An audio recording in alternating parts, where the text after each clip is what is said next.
Bonjour à tous, c'est Akram, votre ami, qui s'adresse à vous de nouveau par le biais de cette vidéo.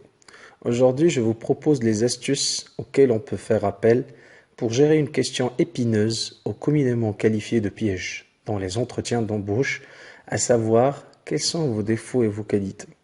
Avant d'attaquer le vif du sujet, je vous rappelle de vous abonner à ma chaîne, d'activer les notifications afin que vous soyez les premiers à recevoir mes vidéos et n'oubliez pas d'interagir en laissant vos commentaires ou bien vos remarques. Figurez-vous, chers amis, que cette vidéo fait partie d'une série qui s'intitule « Réussir son entretien d'embauche ». Je vous suggère donc de regarder les vidéos précédentes pour mieux contextualiser la présente. Quels sont vos défauts et vos qualités? Pourquoi pose-t-on cette question dans un entretien d'embauche? Elle est, disons-le, classique dans la mesure où elle se répète inlassablement dans pratiquement tous les entretiens d'embauche, par laquelle le recruteur cherche à mieux vous connaître ou bien, permettez-moi l'expression, à mettre à nu votre personnalité.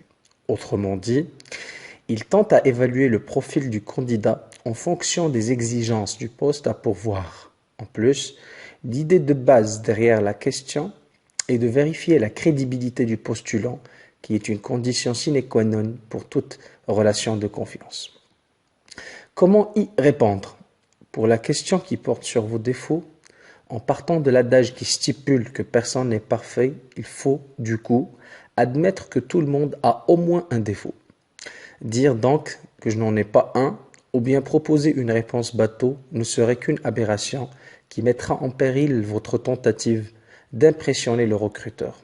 Je vous propose de reconnaître une faiblesse et d'expliquer à votre interlocuteur que vous tâchez à l'améliorer. En ce qui concerne les qualités, les énumérer une après l'autre ne sert absolument à rien. Au contraire, cela pourrait vous donner l'image de quelqu'un de vaniteux ou frimeur. Citez 3 ou 4 maximum, uniquement celles qui sont utiles pour le poste proposé. Attention, je vous préviens, chers amis, que pour répondre à cette question, il est judicieux de réfléchir auparavant à établir ce que l'on appelle un bilan de soi. Il faut d'abord apprendre à se connaître en apportant des réponses claires et simples à des fondamentaux comme « qui suis-je » ? Qu'est-ce que j'aime ou je n'aime pas faire? Que fais-je dans mon temps libre? Exemple à donner comme réponse lorsqu'un recruteur vous pose une question qui porte sur un défaut.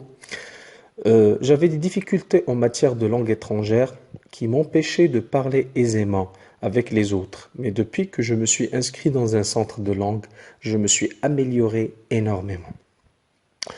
Pour le cas d'une qualité, comment répondre? Un exemple, la qualité du leadership, je l'ai acquise en pratiquant mon sport préféré.